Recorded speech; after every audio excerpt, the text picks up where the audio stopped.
Starting off in our number 10 spot, we have the fossilized microbes. So this piece of controversial evidence came from Mars and was announced in 1996. NASA scientists announced that they had potentially found what appeared may be fossilized microbes in a lump of Martian rock. It is likely that this rock came off during some sort of Mars collision and just casually floated around the solar system for 15 million years before landing in Antarctica in 1984. Just casual space stuff. After analyzing the rock, it was revealed that it contained organic molecules and small specks of mineral magnetite, which is sometimes found in the bacteria on Earth. Upon further analysis with an electron microscope, it was claimed that there were signs of nanobacteria. Since then, some claim that the magnetite wasn't that similar to those found in bacteria, and there is belief that the signs of the nanobacteria could have been grown in a lab. In our number 9 spot today, we have Oumuamua. A few years ago, scientists all agreed that we had found an object that was flying through our solar system, and they called it Oumuamua, and it was widely agreed that it was an interstellar comet that had swung out from around another star. Upon closer examination, however, they realized that something was propelling it, causing it to accelerate, and this is when the debate started, because they just don't really know why. Avi Loeb, who's a Harvard University astrophysicist, proposed the idea that rather than a comet, this could be an alien probe that is being pushed by a light sail, which is a very wide but extremely thin piece of material that accelerates by being pushed by solar radiation. Other scientists didn't agree with this and instead said that it's possible that hydrogen ice could have melted off of the object in a way that would mimic a rocket engine or something of that nature. Avi then wrote in a study that hydrogen ice is too easily heated and it would have melted off long before it reached our solar system. I guess we really just have to wait it out while the scientists debate and gather more evidence to really know what was going on behind this one. In our number 8 spot today, we have cyanobacteria. For around 2 decades, Dr. Richard Hoover has been studying meteorites that were found in Antarctica, and in 2011 he claimed that he and his team had found evidence of ancient bacteria from colonies that thrived on comets, moons, and other planets. The astrobiologist said that they were able to make this discovery through the use of the most advanced microscanning technology in the entire world. Dr. Hoover sliced open these meteorites and discovered what they call the remains of cyanobacteria, also known as blue-green algae. Different type of algae though. This type of algae is said to have a unique ability and quality to thrive even in some of the harshest conditions, which is necessary when talking about surviving the extreme environment some other planets hold, as well as just space in general, alright? It's not very kind. Dr. Hoover said that while some of the bacteria he had found was similar to those on Earth, some of the others were completely alien. He said, quote, "Neither I nor the experts who have seen the evidence have any idea what these creatures might be. I believe these findings indicate that life is not restricted to Earth, but is broadly distributed even outside of our solar system." In our number 7 spot today, we have the new material. Of course, when meteorites show up to Earth, people are dying to get their hands on them to study them and see what all they contain. We get some pretty incredible deliveries of things that arrive on meteorites, and analysis has been able to identify about 300 minerals in different space debris that comes down to Earth, and 40 of those are ones that have only been found in meteorites. But this is all very cool and interesting, but one of the most fascinating is the Allende meteorite. This is one that exploded over Mexico in 1969, and after analyzing samples from it in 2012, scientists announced the discovery of a material that had never been seen on Earth, and that frankly, no one even knew was possible to make. It was called penguinite, and it consists of quite a strange variety of elements including titanium, zirconium, and scandium. In our number 6 spot today, we have stardust. Just a few years ago, researchers in Australia made a startling discovery. Ancient grains that were discovered inside of a meteorite that had landed inside of the country were studied, and it was revealed that they were actually grains of stardust. Okay, I know this is Australia, not America, but what am I to do, alright? Stardust? I can't leave that out. This dust was formed somewhere around 5 to 7 billion years ago, and it is now the oldest solid material ever found on Earth. These kind of pre-solar grains are a very rare find. In fact, they're so rare that they're only found in about 5% of meteorites that have fallen to Earth. This is a fascinating discovery because having something like this really is the next best thing aside from having the actual star itself, and it gives insight into our universe billions of years ago. In our number 5 spot today, we have the radiation-proof bacteria. In 2002, Russian astrobiologists hypothesized that a bacteria here on Earth may have actually evolved on Mars. Deinococcus radiodurans is the most tough bacteria on Earth. It can withstand even the most extreme conditions, such as cold, dehydration, vacuum, and acid, but the craziest part is that it is virtually radiation-proof. These little microbes can withstand several thousand times the amount of radiation a human can withstand, as well as more radiation than any other bacteria on Earth. You can even find this bacteria on the inside of a nuclear reactor. Like, that's how radiation resistant it is. Scientists did an experiment to see how quickly this bacteria could build up a stronger radiation resistance by zapping the bacteria with enough radiation to kill 99.9% of it, then leaving the remaining 0.01% to repopulate before zapping it again and just repeating the process. It was concluded that it would have taken E. coli thousands and thousands of rounds to build up the same resistance that this hardy bacteria did in only 44 rounds. With this experiment, and based on the dose of radiation they gave each bacteria, it would take millions and millions of years to get even close to the amount of radiation they gave the bacteria in one cycle. Since Earth just doesn't carry that amount of radiation, it has led some scientists to speculate that since Mars is virtually unprotected and receives extremely high amounts of radiation, that these bacteria may have evolved on Mars and gained their resistance in just a few 100,000 years, and then they may have been flung off of Mars by an asteroid and then brought to Earth on meteorites. It certainly is just a hypothesis at this point, but really, how else can we explain this random, superpowered bacteria that is unlike anything else on our Earth? In our number 4 spot today, we have the USO. UFO to USO. Daryl Miklos is an explorer who took a deep dive following maps that had been put together by his friend and former astronaut Gordon Cooper. The map Daryl was using was initially made to help identify more than 100 magnetic anomalies in the sea. During one dive at a location within the Bermuda Triangle, you know, where everything just goes weird, he thought he was going to find an ancient shipwreck, but instead found something that continues to stump researchers and Daryl himself. He came across a very strange structure that wasn't like anything he had ever seen before. The structure had long obtrusions which stuck out from the side, and the whole thing was covered in coral, so whatever it is, it has been down there for hundreds if not thousands of years. Daryl has said, quote, "There's identical formations in 3 different areas, and they don't look nature-made, they don't look man-made, certainly nothing I've ever seen based on my experience, and I have years of experience at doing this. We've identified multiple different types of shipwreck material. This doesn't match or look anything like that." People have started speculating that this structure may just be the remains of a crashed UFO. If it isn't that, then what else could it be? In our number 3 spot today, we have energetic cosmic rays. Energetic cosmic rays are described as high-energy protons and atomic nuclei that move through space at nearly the speed of light. There are some that originate from supernova, but there are some that originate from outside of our galaxy, and those ones have scientists wondering where they are coming from and what the source of them is. As these cosmic rays flow into our solar system, their paths are bent by the magnetic fields of both the Sun and the Earth. Upon impact with Earth's atmosphere, these rays produce a shower of secondary particles. Some of these particles do end up reaching Earth, but most are intercepted by either the magnetosphere or the heliosphere. The strongest cosmic rays are extremely powerful, and they can have energies over 100 million times greater than a man-made collider. If you're wondering why you should care about this space mystery, it's because these things have the power to cause our digital systems to crash, and in our ever-increasing digital world, that could cause some major disruptions to life. That is why we care about how many of their origins remain a complete mystery that has scientists stumped. And also, because shouldn't we know just where these things that are bombarding Earth's atmosphere are coming from? Concerning is definitely the word I'd use, but honestly, what part of space isn't concerning? In our number 2 spot today, we have the UK meteorite. On February 28th, 2021, reports came pouring in from across the UK of an unusual streak of light that was seen in the sky. These reports were far behind the UK's Fireball Alliance though, as their cameras had already picked up the signal and they were already in the midst of estimating its landing site. That's right, this streak of light was a meteor. It's a remnant of our early solar system that has been flying through space at unbelievable speeds until it came down through our atmosphere and ended its long, awesome journey scattered in a bunch of pieces across rural Gloucestershire. Teams were sent out to be responsible for the recovery of the extraterrestrial material, which was found in a family's driveway, as well as in a sheep's field nearby. This meteorite is a rare specimen known as primitive carbonaceous chondrite,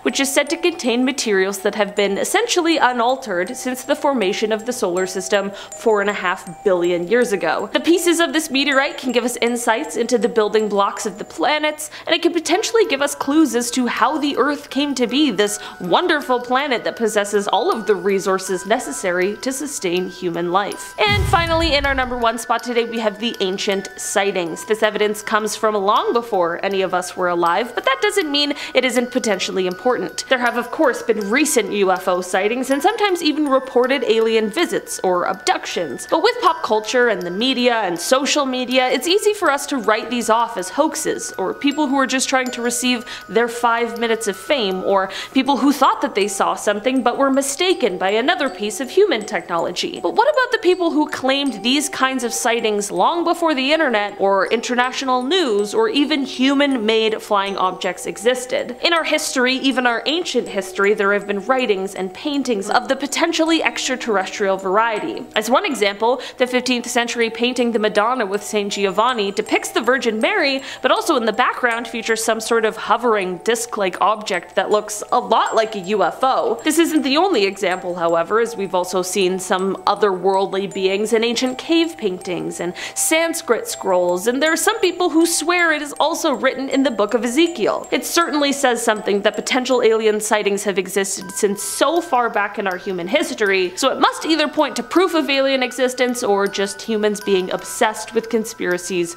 right from the beginning. Kicking off our list at number 10, monsters and aliens. In medieval times, things that were considered alien were not the same as our understanding today, not even close. For example, long ago in the 4th and 5th century BCE, 2 ancient Greek travelers visited India and described these remote places and its customs. Now back then they described these lands as different worlds, like literally different worlds, with their customs being viewed with fear and misunderstanding, of course, classic. Ctesias of Knidos and Megasthenes, they both have odd details in their journeys that have been documented and detailed in Pliny the Elder's Natural History. They're a little weird. Back then, a Donastray was a monster or some sort of alien that was from the legends of Alexander. Now this monster would catch a traveler in the woods, and it could speak any language that they could, ergo trouble, and at that point this monster pretends to know their relatives to gain their trust. Then the Donastray devours the whole victim, just eats them. Yum. Eventually this monster got a reputation for having a lion's head, and the whole eating people thing, well, perhaps it was just a lion. That could have been the case. Also mentioned in natural history are Tartars. Back then, Tartars were believed to have come from a different world, specifically that of hell, when in reality they were the ferocious Mongols that invaded Europe in the Middle Ages. Not from hell, not even close. After they conquered Poland in the 13th century, it was believed that they came from hell. That's how scary they were. They weren't aliens, they weren't monsters, they were just Mongols. That's all. Maybe they're just Mongols flying up still, we have no idea. Number 9, the baptism of Christ. Alright, let's get to some proof of this, out of world alien life. Not a lion, let's talk about flying ships, right? That's why we're here. In the form of art too, how lovely and jarring is that? Currently displayed in the Fitzwilliam Museum in Cambridge lies the baptism of Christ, a painting created by the Dutch artist Art de Gelde back in 1710. Now this painting of his is considered proof to some of some secret knowledge to the public. Now the painting shows these 4 massive beams of light coming down from what appears to be a disc-like object onto, of course, the baptism happening below. Some good alien lighting, that's good. It's almost like this lighting here, but, less lists, more baptisms. That's what it was like. Now, I know this is later than the Dark Ages, of course, but when it comes to art and alien life, I have to throw this one in, of course. Because where did this idea come from? What was the inspiration behind this one? Who were they? Who were these DJs from above? No idea. How long have aliens been around? Medieval times? The Victorian era? Ancient Egypt? With the pyramids? Oh, who knows? Number 8, the Madonna with Saint Giovanni. One of my favorite paintings of all time. Here we go. This and the Screaming Woman. That's good. I love drippy art and aliens. Always a good time. In fact, if I saw a UFO, I would do the scream. Probably. The Madonna with Saint Giovanni is a fascinating painting as it shows an airborne craft in its top right corner behind Madonna's shoulder. It's right there. Normally I draw a sun, but here it's a UFO. So that's a little different. That's cool. Now some have speculated that she's trying to even protect her children from this alien flying object, which, well, now I can't unsee. But what do we think this is? If it's not a UFO, then what's up? Maybe it was a shooting star. I don't know. I saw a green meteor last night in Toronto and it was pretty jarring. If it were the Dark Ages, I would have no idea what I just saw burning for 14 seconds. It was green too, so scary. Maybe I would paint it as such. I don't know. Also, a man is seen looking at the UFO and his dog is barking at it. So if anything, we need to interview that guy more than anything. So what did you see? Okay. And what did your dog see, more importantly? Number 7, aliens and wonders. When we look back at the Dark Ages, we don't have much. I mean, really, we have a few paintings, some books. In comparison to all the documentation we have today, we have no idea how much we're missing in history at that time. Aliens in the Dark Ages were often these illustrations of monsters or odd humanoid creatures. Now, these monsters were actually used to depict social groups that did not adhere to the standards of these,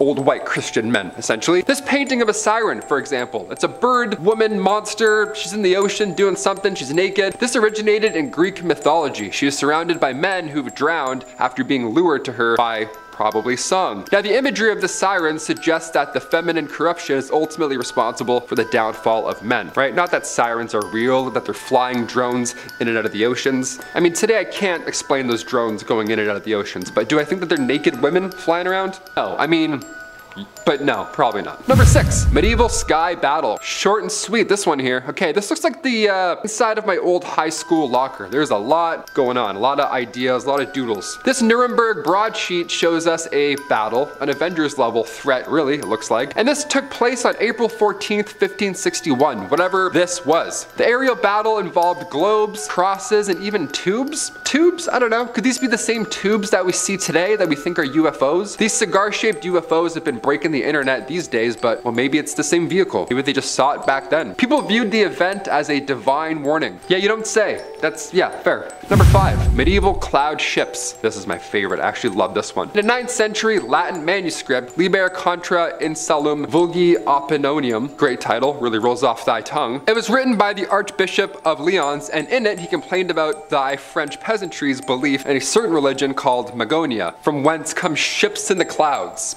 Yeah, Magonia, let's go and visit that. It's in the clouds somewhere. The occupants of these vessels carry back to their region, again in the sky, fruits of the earth which are destroyed by hail and tempests. Alright, so aliens steal our fruit and then go back. Okay, cool. It's not too bad, could be worse. The sailors paying rewards to the storm wizards would receive corn and other produce in return. Hey, trade you some food for food. Alright. Peace. Jacob Grimm, a 19th century folklorist, speculated that Magonia takes us to some region where Latin was once spoke, and we refer to it as Magus, almost like a magical land, aka aliens or space wizards. I like space wizards a lot more than aliens, I'll tell you that. Imagine M. Night Shyamalan, he's like, yeah, so a space wizard walks by the birthday party. You're like, what? Number 4, the miracle of snow. Being Canadian, I want none of that. I want no miracles of any snowfalls. 1428, another painting, another speculation. Here we go. This one here was painted by Masolino de Panical. The miracle of the snow shows the legend of snowfall that happened on a hot summer day, somehow in Rome in the 4th century. Yeah, how does it happen, right? Jesus and Mary are seen overlooking this incident from atop of, you guessed it, a cloud. Cool, great, it's like the box seats back then. But behind them, again, are disc-shaped objects. UFOs, like, the disc shape that we see over and over century after another. That's what scares me with all these paintings, that they're all kinda more or less the same. They're all a UFO. These objects could be clouds. That's a fun theory. No, it's not a fun theory at all. It's a boring one. They're aliens, right? Hit that thumbs up for aliens. If we had one of these, we'd click that down there for sure. Number 3, Medusa. Could Medusa be an alien?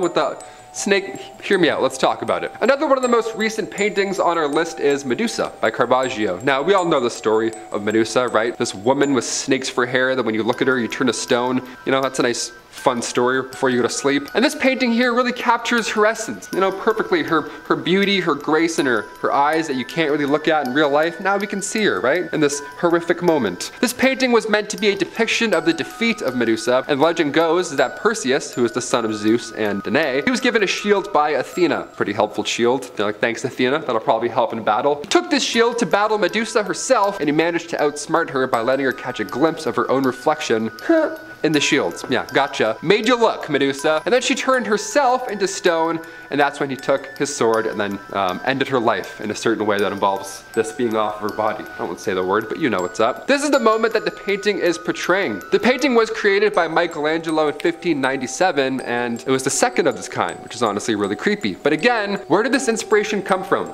Aliens, UFOs, monsters, are these things real? A lot of people think aliens are like octopus in nature, like, you know, like Nope, spoilers alert, but that's kind of very octopus in nature. Maybe that's what aliens look like. Maybe they have octopus heads. Number 2, Underworld. This painting by Hans Memling was created in 1485, another medieval horrifying painting of another world. Looks like hell, but we'll see. This is one of 3 double-sided panels that were created, and it features a banner that reads, "There is no redemption in hell." Fun one, that's cool. It says like Tyler underneath it. This painting features some sort of devil, alien creature with fangs and wings. I don't know, angel wings, bat wings, not really sure here. But it has an entire face on its belly, which, I don't know, that says alien to me. Never seen one of those up here in our Earth planet. Its hands and feet are claw-like, and it's depicted stepping or dancing on the backs of people who are in the mouths of some sort of another beast. So it's like a beast in a mouth situation. That's cool, that's art. It's absolutely terrifying, especially for those who believe in the existence of hell or other worlds, especially these medieval worlds like Cloudland or whatever that is. Sounds way more fun than that one, that's for sure. And finally, number 1, Lost City of the Incas. Did aliens build this medieval world? No, probably not, but it's a fun one to end on, right? Currently a wonder of the modern world, Machu Picchu was built over 500 years ago. It was first discovered in 1911 by archaeologist Hiram Bingham. Now originally, he and a small team were heading out to find the ancient city of Vilcabamba. But during their commute from Cusco, they found, well, this ancient city instead. They're like, hey, I mean, also pretty good. Many of these stones, of course, weighed a lot, over 50 tons, impossible to move. And with Machu Picchu translating to Old Mountain, this seems like an impossible build from the Inca. Should be like, this is like tripping me out as I'm talking about it. I'm like, how did they do it? This makes no sense. The city is designed perfectly. I mean, after 500 years of foul weather, even earthquakes, nothing's destroyed this ancient city. No idea how they did it. Probably aliens, just like they did the pyramids, right? Elon Musk thinks that aliens built the pyramids, so I mean, if he's saying that, right? And we're going to start things off with the latest buzz in extraterrestrial news, the mysterious bodies of supposed mummified aliens that were displayed in front of the Mexican Congress. Jaime Maussan, a journalist and UFOologist, presented these fossilized bodies to the politicians, claiming that they're over 1,000 years old. He testified under oath saying, quote, "These specimens are not part of the evolution of our world. They were not recovered from a UFO scrap. They were found fossilized in a diatom moss mine." So this is the first public congressional hearing on UFOs in Mexico, which is pretty cool. But I gotta say, these alien bodies look a little suspect. They're kind of cute. If this is what our standard grays really look like, that would be a pleasant surprise. They've always been reported as being short and scrawny, but these things look like they're almost doll-sized. Anyway, I hope this is legit, but what do you think? Let us know in the comments. Next up, we have a UFO hovering over Mexico City. This video is taken in 2015 and shows what appears to be some kind of mysterious object hovering in the air. Pretty good video because we get a good long look at the object, and it definitely looks odd. Strange shape to it. It's been described as beetle-like, which I can definitely see. The video was sent to Scott Waring, a self-proclaimed UFO expert. He's come up a couple times in my previous videos. Anyway, he thought the clip was legit enough to share on his YouTube channel. This could be a drone, but again, what do you all think? Next on the list, we have the 1991 Eclipse UFO sighting. This was a pretty big case at the time, probably one of the most famous UFO sightings in Mexico. During the 1991 solar eclipse, there was a big celebration in Mexico City, and many took to videotaping the sky to document being thrust into sudden darkness in the middle of the day. But on some of these tapes, folks managed to capture something they weren't expecting to see. A mysterious silver disc-shaped object hovering through the sky. A television executive named Guillermo Aragon took the most well-known piece of footage and sent the tape to, again, Jaime Maussan, the same guy we brought up before with those alien bodies. This guy's been in the UFO scene for a very long time. Anyway, the footage was released to the public, and the TV station was flooded with phone calls with people claiming to have seen the object, and more tapes started getting sent in, some of which showed that same strange disc-like object. At number 7, we have the Mexican Air Force sighting. On March 5th, 2004, several Mexican Air Force pilots filmed a series of strange, glowing, unidentified flying objects, 11 in total, hovering in the skies over southern Campeche state. The pilots were on routine anti-drone trafficking vigilance when they spotted the strange objects which they reported surrounding their jet. They attempted to pursue the objects, but eventually they disappeared out of sight. Gotta say, this is a pretty compelling piece of footage. Even though the video quality isn't great, you get to observe these objects for a long time. It's not like they just appeared and flew away in the blink of an eye. Plus, I always find it interesting when pilots who spend a great deal of time flying in the air observe things like this and have no explanation for what it is. Number 6, Carlos de los Santos sighting. Carlos de los Santos is a retired pilot who experienced a terrifying encounter with 3 disc-shaped UFOs in 1975. He was on a flight back to Mexico City in his Piper 24 Comanche. There was nothing wrong with the plane, weather conditions were good, and he was about an hour into the flight when suddenly he spotted something on his right wing. It was a silver disc-like object, about 13 feet long. He was incredibly startled and confused by this, and to make matters worse, it wasn't long until he spotted an identical object on his left wing. And then a third object appeared, this time hurling towards him from the front of the plane, and it just missed him. And it was at this point that Carlos lost control of the plane altogether. He tried to move the control wheel, but the plane wouldn't respond. He made a frantic call to air traffic control saying he had lost control of his aircraft and that he was surrounded by UFOs before suddenly his plane completely changed course. The plane started to ascend, climbing higher and higher into the sky. He basically thought he was going to die. Just when he'd started to accept his fate and that there was no way he was going to get out of this situation, the strange objects flew away from his aircraft and he found that the controls were suddenly working again. At number 5, we have the Popocatépetl volcano. I could fill up an entire list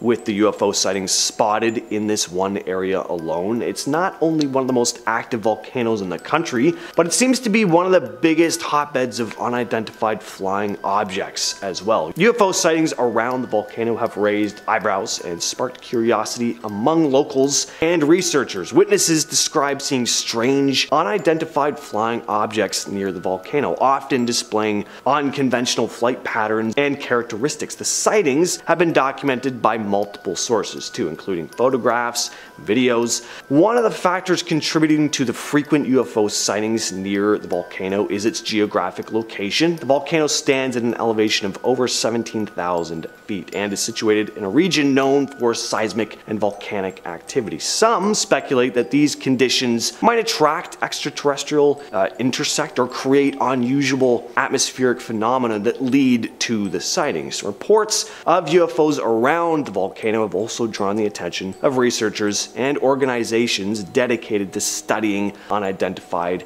aerial phenomenon. These groups aim to collect data and analyze eyewitness accounts and investigate the nature of these sightings. Now, I think some of these sightings can obviously be attributed to natural phenomenon or aircraft, but there are others that remain unexplained.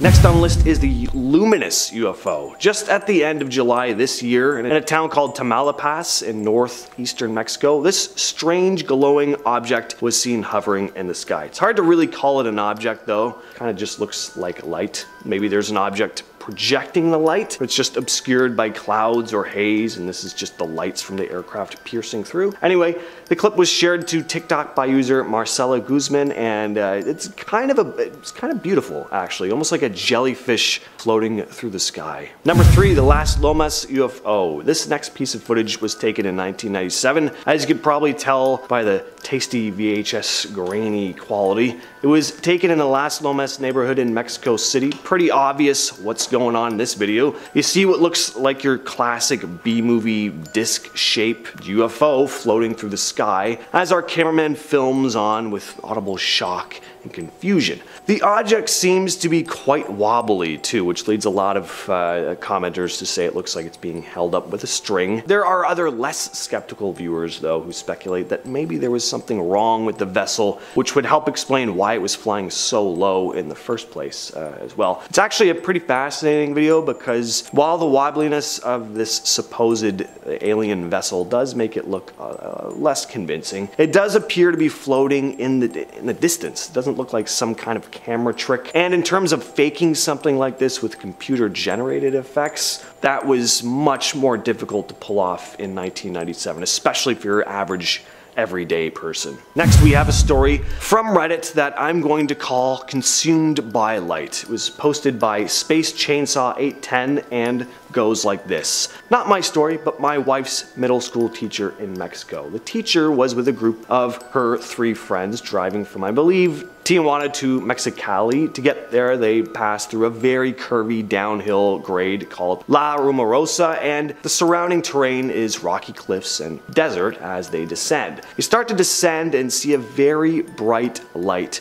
coming towards them. They think it's a semi-truck with their high beams on, but the light gets brighter and brighter until it consumes them. They all wake up hours later at the bottom of the grade on the side of the road, unharmed, but they all had a strange needle mark on their upper forearms. Finally, we have Mayan artifacts. There's this theory that's floated around for years that the Mayans were visited by extraterrestrials thousands of years ago, possibly aiding them in constructing the brilliant architecture that they had. Many Mayan artifacts came to public attention in 2012 following the Mexican government's disclosure that they had been kept hidden for approximately 80 years. Some of these artifacts feature carvings and drawings that bear pretty striking resemblance to flying saucers and small beings with large eyes. Speculations about whether the Mayans had actual contact with aliens became a pretty talked about thing at the time, and certainly the Mayans were known for their remarkable artistry, but some of these pieces were just a little too strange. For instance, one artifact is a sarcophagus lid portraying an individual seemingly enclosed within a capsule resembling a spaceship. Another piece is the palanque slab, depicting a figure seated in what closely resembles a cockpit adorned with numerous knobs and buttons. So, did the Mayans encounter something of extraterrestrial origin, and these artifacts were their means of documenting those encounters? There are quite a few similarities between the designs found on some of these ancient artifacts and the depictions of modern UFO sightings and spacecraft designs. Coming in at number 10 is alien bodies. Last week, after testifying under oath in front of Mexico's Congress, journalist and ufologist Jose Jaime Maussan-Flota shocked the world with 2 boxes that he claimed to contain the bodies of deceased aliens. This is the first time extraterrestrial life is presented in such a form, and I think there is a clear demonstration that we are dealing with non-human specimens that are not related to any other species in our world, Jose told the lawmakers. He also said, at the moment, the Pentagon has not agreed to release this information and allow congressmen to witness these biological remains. We are going to discover at this moment those bodies that, according to the scientists who are going to declare it here, are non-human beings. Now, he also claimed they are beings, non-humans, who are not a part of our terrestrial evolution, and that after disappearing, we do not think there is a subsequent evolution. According to Jose, the National Autonomous University of Mexico performed carbon-14 dating on the perpetrated bodies and determined them to be between 700 years and 1,800 years old. Number 9. The Phoenix Lights. The Phoenix Lights were a series of widely sighted unidentified flying objects observed in the sky over the southwestern states of Arizona and Nevada on March 13, 1997. Lights of varying descriptions were seen by thousands of people between 7:30 p.m. and 10:30 p.m. in the space of about 300 miles from the Nevada line straight through Phoenix to the end of Tucson. Some witnesses described seeing what happened to be a huge Carpenter square-shaped UFO containing 5 spherical lights. There were 2 distinct events involved in the incident: a triangular formation of lights seen to pass over the state, and a series of stationary lights seen in the Phoenix area. Now, this wasn't the only time the lights were seen, as there were reports of strange lights over the state in 2007 and 2008. Now, this event has since become one of the most notorious UF sightings in history. Number 8. The Salford Grey. The County of Yorkshire has reportedly seen over 200 alien and UFO sightings in the last 20 years, but while there isn't a lot of footage that's readily available, just a few miles away in Salford, there is quite the compelling video of a grey alien wandering around. Now, grey aliens tend to be the ones that people most think of when they think of aliens, and are often what alleged abductees describe after they've been returned. Now, this video was posted onto YouTube by a channel called Paratruthers, Encounters, which claims it was recently shut down by the government and has posted several sightings of these gray aliens similar to the one in this video.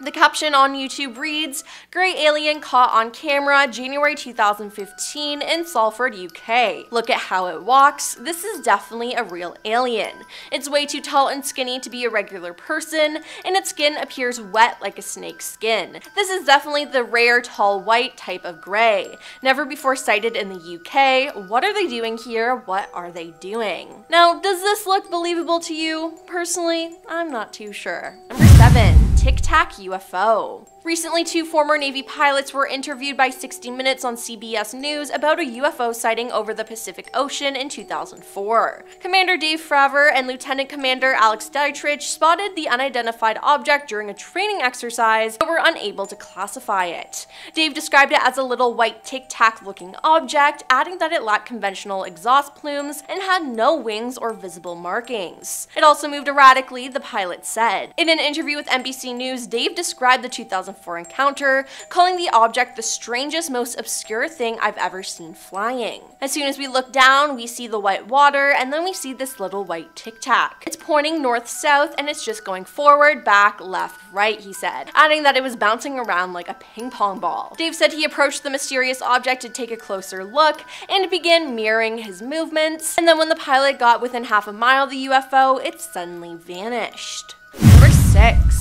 Fresno Nightcrawler. In 2007, Fresno homeowner Jose managed to capture footage of what looks like a pair of pants walking on their own, just taking a stroll down his driveway. Jose only saw them after reviewing the footage, and these beings baffled him as well as investigators of the sci-fi docuseries Fact or Fake Paranormal Files, who deemed the suspicious slacks unconfirmable. Now, by all accounts, the Nightcrawler is pale, slender, and walks as though it is crawling, despite being an upright biped.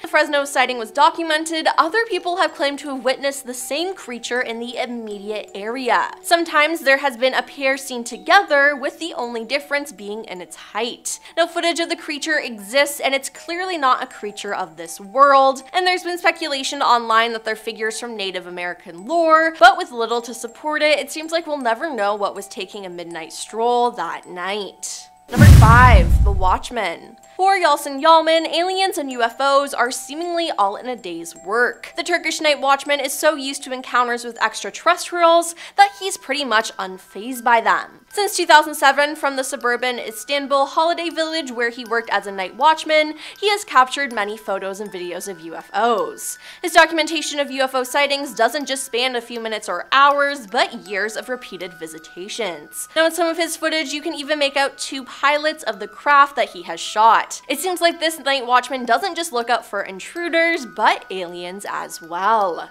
Number 4. Triangle Object. The Defense Department has confirmed that leaked photos and video of an unidentified aerial phenomena taken in 2019 are indeed legitimate images of unexplained objects. Photos and videos of triangle-shaped objects blinking and moving through the clouds were taken by Navy personnel, Pentagon spokeswoman Sue Go said in a statement to CNN. She also confirmed that the photos of 3 unidentified flying objects, one sphere-shaped, another acorn-shaped, and one characterized as a metallic blimp, were also taken by Navy personnel.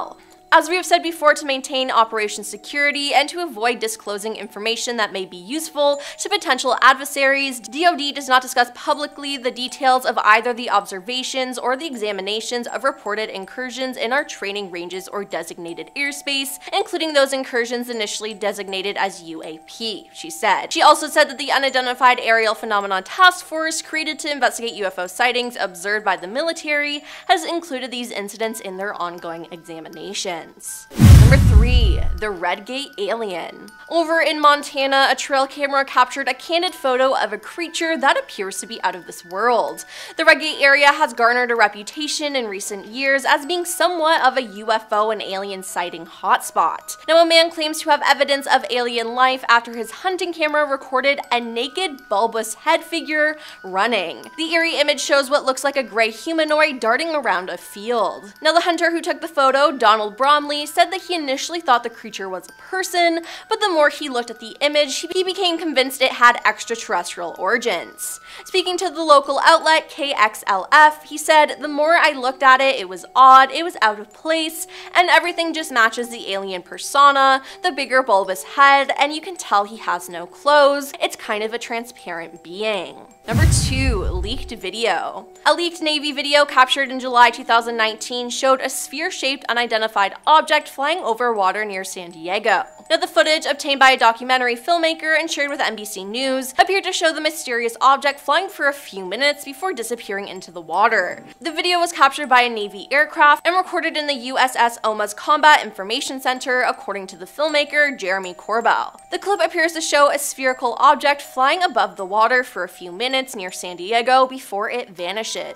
"It splashed," a military personnel can be heard saying in the video. Now, the Defense Department confirmed that the clip was recorded by Navy personnel and said it will be reviewed by the Pentagon's Unidentified Aerial Phenomena Task Force, a panel which was established last year to gain insight into the nature and origins of such objects. And coming in at number 1 is backyard aliens. In late April of this year, Las Vegas police officers investigated reports of 2 unknown entities falling from the sky, and on the same night, a nearby resident called 911 to report something 100% not human on their property. According to authorities, a man called 911 to report 2 unknown entities in his backyard after he and his family saw a similar object fall from the sky. The man described the creature as 8 to 10 feet tall beings that appear to be like aliens with big mouths, big shiny eyes, and added they're 100% not human. They were looking right at him and his family from their backyard, and he kept clarifying that it was not a joke and that he was terrified of whatever was lurking in the dark.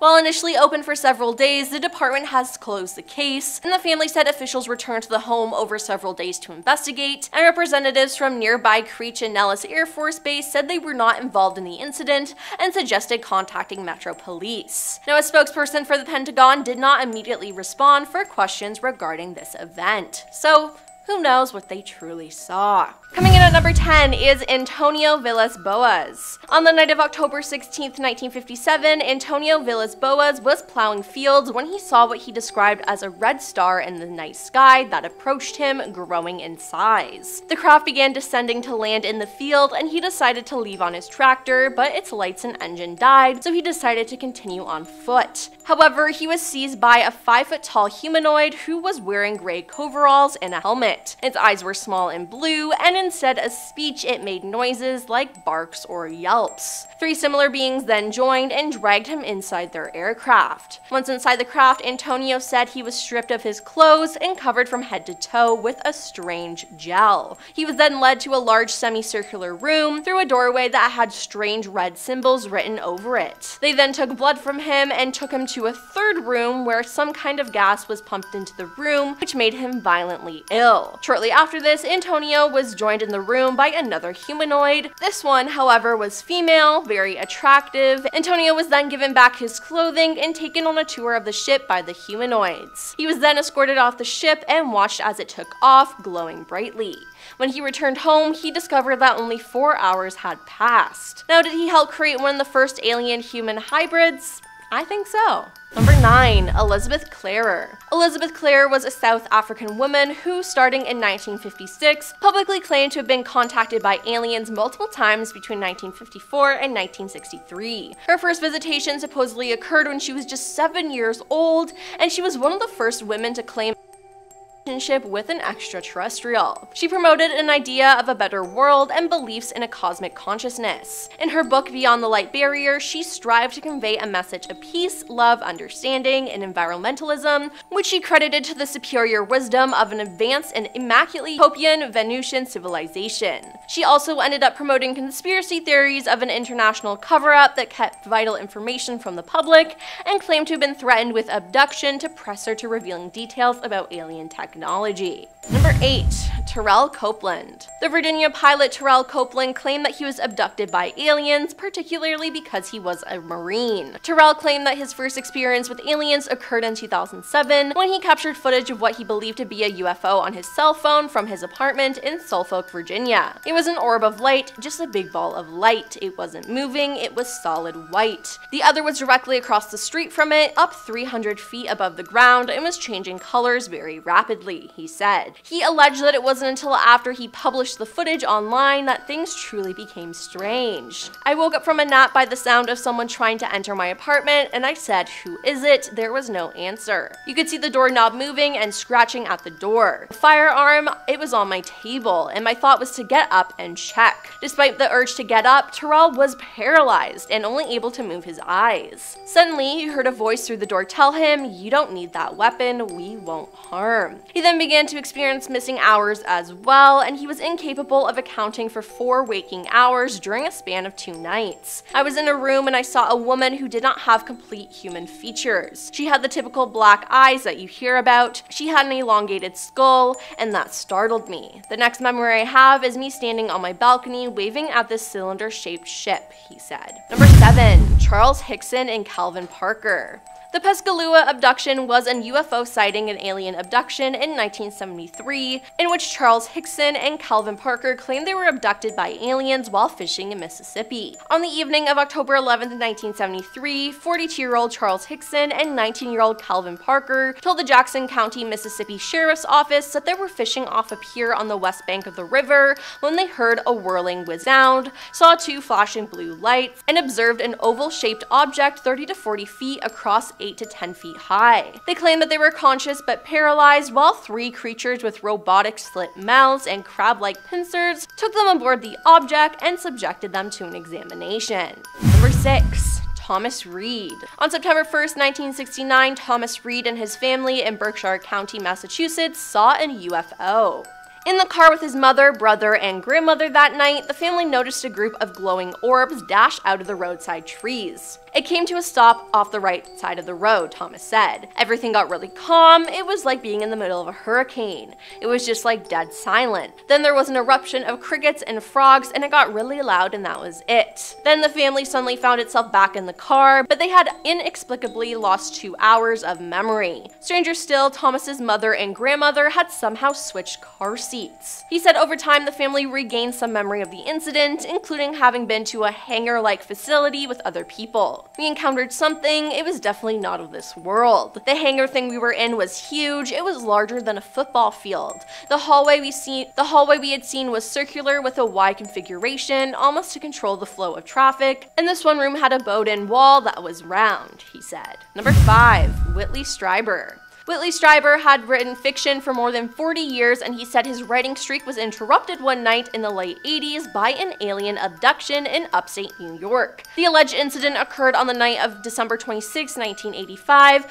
as Whitley slept alone in his cabin in the woods. Woken by a strange noise, he saw a small non-human entity approaching his bed. Then suddenly it was morning. According to him, beings that he has since referred to as visitors entered his home and abducted him. Now, he also detailed another alien encounter that he claims took place in Toronto. Asleep in his Delta Chelsea hotel room in the middle of the night on June 6, 1998, Whitley claimed to have been visited by another mysterious stranger. "I got up to open the door thinking it was a room service waiter. It was not. It was a man I described as about 5.5 feet tall, older looking, like someone in his 70s. He wore dark-colored clothing, a turtleneck, and charcoal slacks. He claimed the visitor stood motionless by the window for nearly an hour, expounding on the dangers of creating an intelligence more involved than its creator. He said it was the most extraordinary conversation I've ever had in my life." Number 4. Frederick Valentich. On October 21st, 1978, Australian pilot Frederick Valentich disappeared into thin air. At 7:06 p.m., while at 4,500 feet, after departing, he reported that an unidentified craft was following him. Melbourne Flight Service insisted that there was no traffic near him, but the pilot was adamant. He explained that it had 4 bright lights and suddenly passed 1,000 feet above him at a remarkable speed. For 5 straight minutes, Frederick described its movements and shiny metallic exterior. Suddenly, he experienced engine trouble and said the aircraft was hovering and it's not an aircraft. Then they never heard from him again. The last sound radio officials heard was a metallic scraping sound. Now, authorities presumed that he had crashed, but a later search of the area yielded nothing.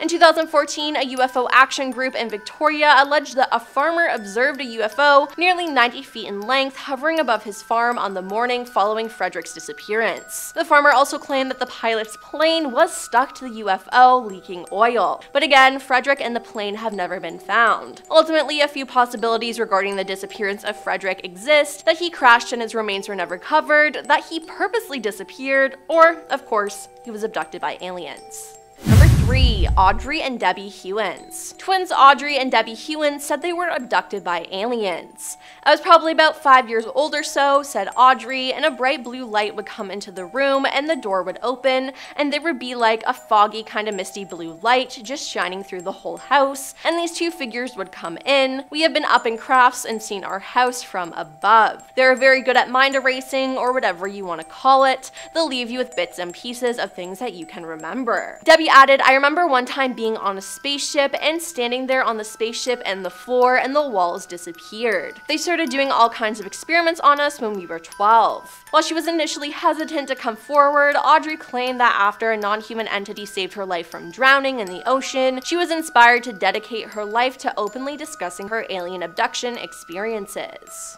Number 2. Travis Walton. On November 5th, 1975, Travis Walton was abducted by aliens and he didn't return for 5 whole days. Travis's abduction began after working at the Site Graves National Forest near Heber, Arizona. Travis and a 6-man group of loggers were returning home when they allegedly spotted a shiny disc spanning 40 feet in diameter hovering in the sky above them. He said it was a metallic glowing disc making some very strange sounds. The closer I got to it, the more scared we all got, and they were swearing at me to get away from there, and when I got up close, it suddenly got louder and started to move. Travis then claimed that non-human beings abducted him and experimented on him until he fought them off. But as the being supposedly poked and prodded at him on a kind of table, 5 days elapsed on Earth where Walton was officially declared missing. I became conscious inside the craft, and I believe I was in the hospital. I was in a lot of pain, and as I became more conscious, I looked around and saw alien beings, and I just panicked. They were much smaller than me, and I think that's the reason why they gave up. Once they found out they couldn't control me, they split. Now, later research conducted at the site of Travis's abduction showed an unusual growth rate in the trees where the craft had allegedly hovered. The trees near the site were found to be producing wood fiber at a rate of 36 times greater than they had been in the decades before.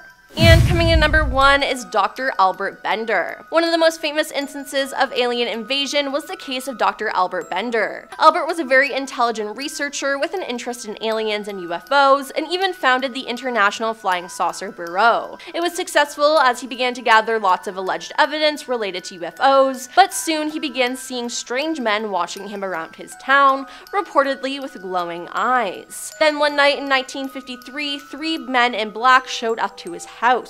The mysterious men looked at first to be government agents, but he soon discovered they were something from a completely different realm. The men made it clear to Albert that he was to immediately stop all UFO research and investigation and to cease any publishing. They then confiscated most of his findings before threatening him once more and vanishing. Then he had a second encounter where he was visited by 3 shadowy figures. They did not touch the floor but hovered above it, and they told him that their human appearance was an illusion and that whatever information he told people about their visitation would not be believed. They supposedly told him that they capture people from Earth and use their bodies to disguise themselves. Now, due to all this, Albert was so afraid of the experience that he immediately halted all publishings, quit ufology, and turned into a completely different man. Years later, he published a book about his experience with the Men in Black and went on to manage a motel and never touched extraterrestrial research ever again. And we're starting off the list with Dulce Base. Some whistleblowers have claimed that Dulce Base, a supposed underground facility in New Mexico, is involved in genetic experiments, including the creation of human-alien hybrids. The origin of the Dulce Base conspiracy theory began back in the 80s when UFO researcher Paul Benowitz claimed he had intercepted electronic communications between alien beings and the US government. Bennewitz's reports included mention of this base. One of the most prominent claims associated with Dulce Base involves the creation of human-alien hybrids. Some conspiracy theorists suggest that extraterrestrial beings collaborate with the government at Dulce Base to conduct genetic experiments, resulting in the development of hybrids that possess a combo of human and alien traits. These hybrids are often portrayed as part of a secret agenda aimed at enhancing human capabilities and serving other unknown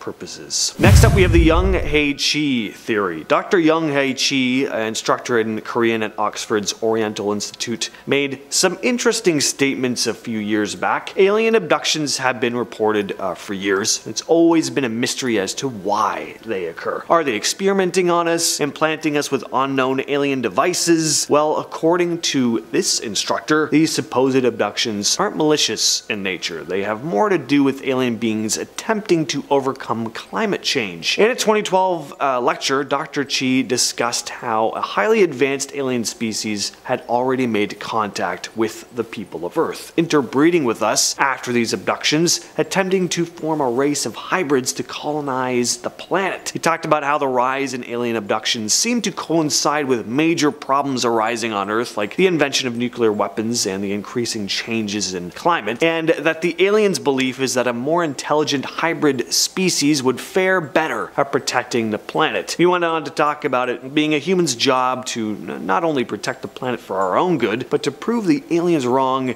and their assumption of superiority. At our number 8 spot, we have the friendship case. The friendship case refers to a series of alleged contact experiences between humans and extraterrestrial beings that occurred in Italy between the 1950s and 60s. The encounters were reported by a group of individuals who had been contacted by a highly advanced alien species who claimed to have established peaceful and cooperative relationships with them. The story goes that a number of face-to-face meetings and telepathic communications happened between the contactees and the aliens. These encounters reportedly took place in rural areas away from the public eye, and the humans were shown like alien bases on Earth, as well as other highly advanced scientific and spiritual knowledge being shared with them. According to the contactees, these alien beings were all about the importance of peace and unity and ecological balance. The friendship case gained attention in the UFO community because of the detailed accounts and the consistency of these accounts amongst multiple witnesses. Some folks have speculated that during these peaceful interactions, some of these folks may have gotten a little handsy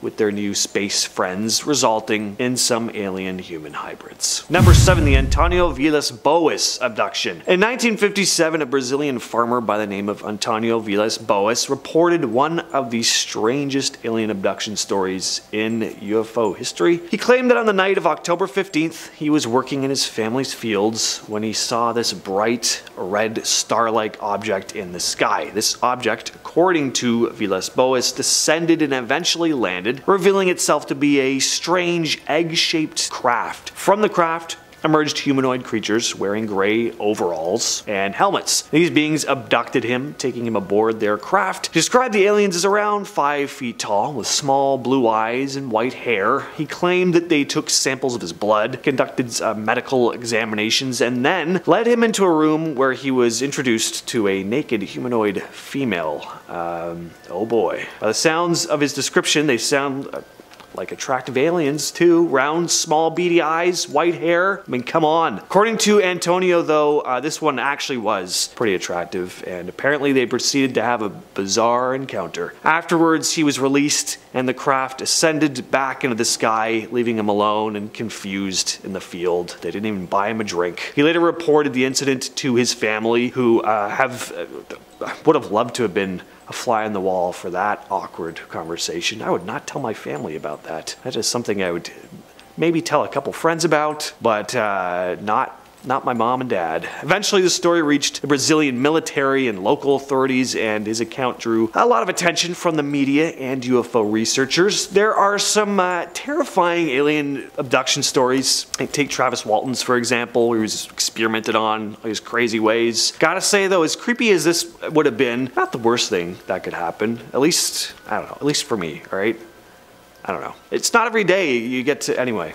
Let's move on. Next on the list we have the Dr. David M. Jacobs theory. Jacobs taught history at Temple University. He also spent 35 years interviewing people who claimed to have been abducted by extraterrestrials. First, he was a complete skeptic, but the more people he interviewed, the more he started to notice just how similar these accounts were, despite coming from people who had seemingly no contact with one another. What he came to believe is that according to him, these abductions are being carried out by extraterrestrials in order to create human-alien hybrids, in order to colonize the planet, and that they're amongst us as we speak. Now, this is pretty outlandish. I haven't talked to as many people as this guy has about their first-hand alien abduction stories, though, so who really knows? But from where I stand, this is pretty hard to believe. What do you all think, though? Let us know in the comments. And at number 5, we have another David story, David Huggins. Huggins is an artist with most of his work depicting extraterrestrial beings. For him, these aren't pieces of fantastical work, though. They are depictions of his first-hand accounts with alien abductions, which he claims to have had a lot of. His odd experiences with aliens began when he was just 8 years old, and it persisted as he grew up. Perhaps his strangest story is how he met an alien named Crescent, who, according to him, was actually a hybrid. And the story goes that Huggins did a lot more than hugging with this strange entity. Yes, his first time was with a human-alien hybrid. He also claims to have had over 50 children with her, who visited him along with Crescent. They're also accompanied by several of your classic gray aliens and insectoid-type beings who are their leaders. All sounds pretty legit to me. Honestly, whether any of this is true or not, whether it's just a big hoax he's concocted for fun, or if he actually believes what he says, he seems to be living his best life, making some pretty cool art out of it as well, so I'm into it. Check some of the paintings out. They're kind of creepy, but I don't know, interesting. Next on the list we have Simon Parkes. Simon Parkes is a British politician and self-proclaimed alien abductee who has gained attention for his interesting claims about his experiences with extraterrestrial beings. He claims to have been contacted by a 9-foot-tall green alien who claimed to be his true mother when he was a baby. According to Parkes, his mother, who he refers to as the Green Lady, is a mantid extraterrestrial, a type of alien that supposedly resembles a praying mantis. Parkes claims that his encounters with extraterrestrial beings began in his childhood. He says that these experiences continued into adulthood, including interactions with the Green Lady, aka his mom. He describes his relationship with his alien mother as complex, involving telepathic communication and a sense of connection that goes beyond human understanding. Parkes has shared his experiences in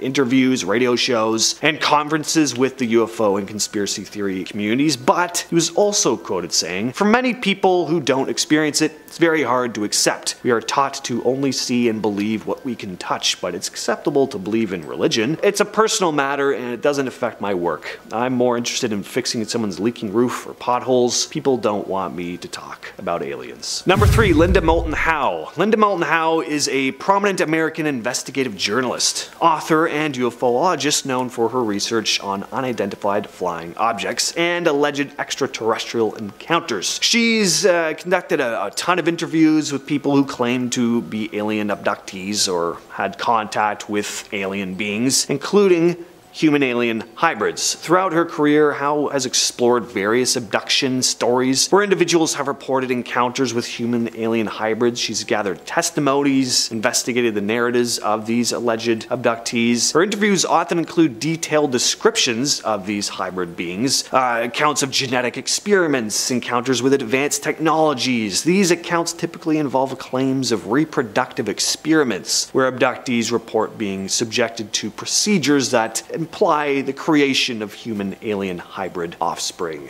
Next on the list we have the strange case of Jeffrey Alan Lash. Jeffrey Alan Lash was a mysterious guy who gained attention in 2015 after his death in Los Angeles, California. Lash was found dead in his car, and authorities discovered a whackload of weapons, ammunition, and cash in his home. What made this case even stranger, though, was the claim made by his fiancée, Catherine Nebron, that Lash was a human-alien hybrid. According to Nebron, Lash had told her that he was a hybrid with extraterrestrial origins, part human and part alien. He claimed that he was sent to Earth on a mission and possessed special powers as a result of this hybrid nature nature. Nebron believed Lash's story and thought he was a secret government agent involved in covert operations. She also claimed that Lash had instructed her not to contact authorities after his death because it would jeopardize their mission. Nebron's story about Lash being a human-alien hybrid definitely got some media attention, and the case became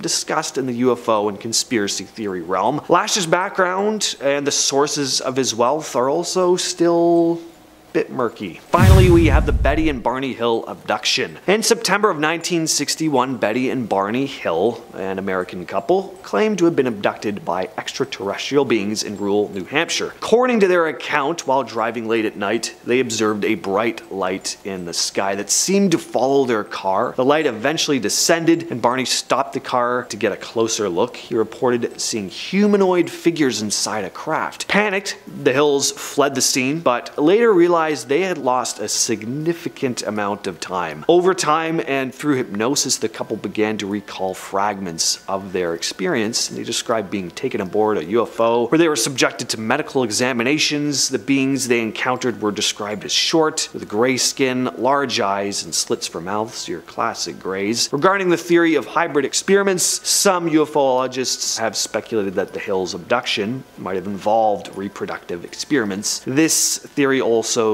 suggests that the aliens might have conducted genetic hybridization experiments on the couple, resulting in the possible creation of human-alien hybrids. Anyway, this case became one of the first widely publicized alien abduction stories in the United States, and it's definitely one of the biggest and well-known ones. At number 10, the Anita experiment, the scientific discovery that proves the existence of parallel universes. Now, okay, this one isn't technically aliens per se, but I wanted to mention it first because not only is it real, but come on, what's more exciting? Extraterrestrial visitors or extra-dimensional ones? Huh? Imagine a remote research station in Antarctica where scientists diligently hunt for cosmic rays. Now that's intriguing on its own, but it gets even better. See, naturally they had their instruments facing the sky, but then these researchers suddenly detect not one, but two signals shooting out of the ground beneath them, defying all logic. See, these rays of neutrinos are supposed to come from supernova, so it's highly improbable that the rays are passing through the Earth without coming into contact with a single particle of matter, only to land on a tiny weather balloon in the sky. To make sense of this, scientists dived into over 40 papers offering a buffet of explanations. Dark matter, elusive particles called sterile neutrinos, and then, the grandest of them all, a parallel universe, essentially a mirror image of ours, but where time runs backwards. Imagine that! This audacious idea isn't pulled out of thin air either. It's rooted in actual science, a theorem which hints that alongside our universe, an antimatter universe stretches backward through time before the Big Bang. But let's tap the brakes here, because a more down-to-earth theory has surfaced. That's right, hold your antimatter horses, because it turns out it's more likely that these signals were simply reflected off of ice or skipped off subglacial lakes. The truth, it seems, is more grounded, reflecting high-energy particles, not parallel dimensions. Sorry, y'all.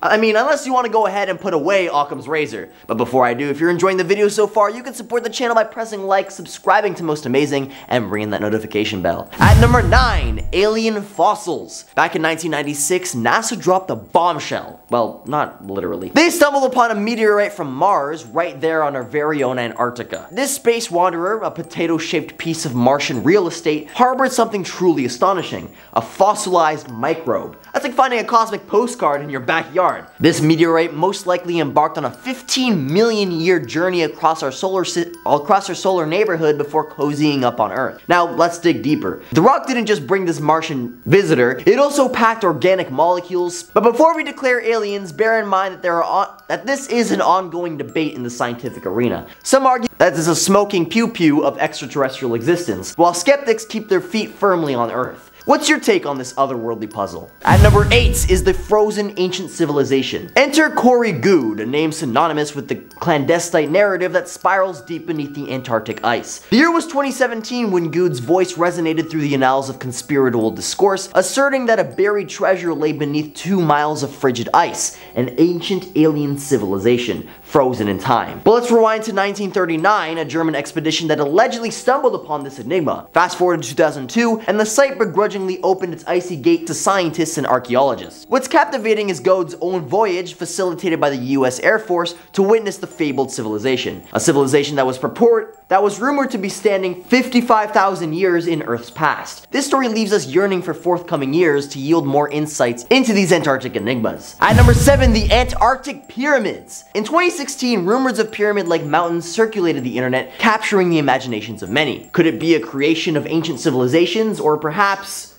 cue the dramatic pause, evidence of ancient extraterrestrial intervention? This square-based pyramid is perched upon the Ellsworth Range, standing around 4,000 feet tall. That's like 10 times the size of the pyramids of Giza. And that's just the tip of the iceberg. Or should I say, tip of the pyramid?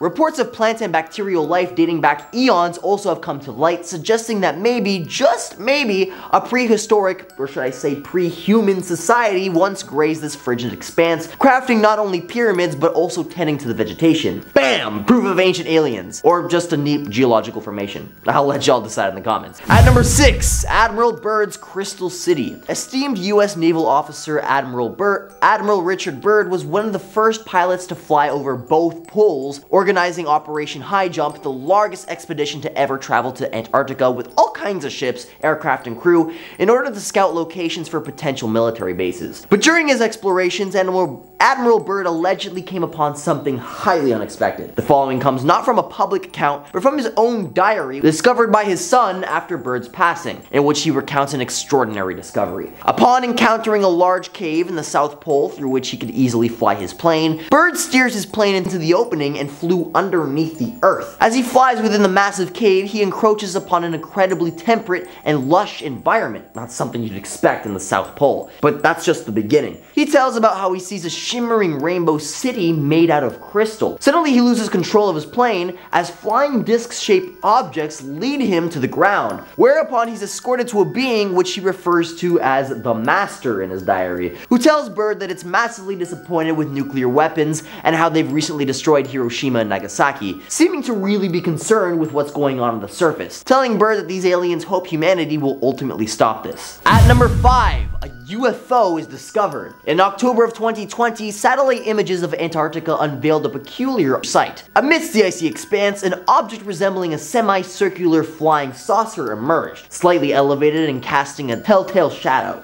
Believed by some to be an ancient aircraft dating back thousands if not millions of years. The notion of aliens opting for this secluded spot brims with intrigue. However, before we leap into intergalactic conclusions, it's essential that we exercise caution. While this image sparks conjecture, we do lack conclusive evidence about its origin or purpose.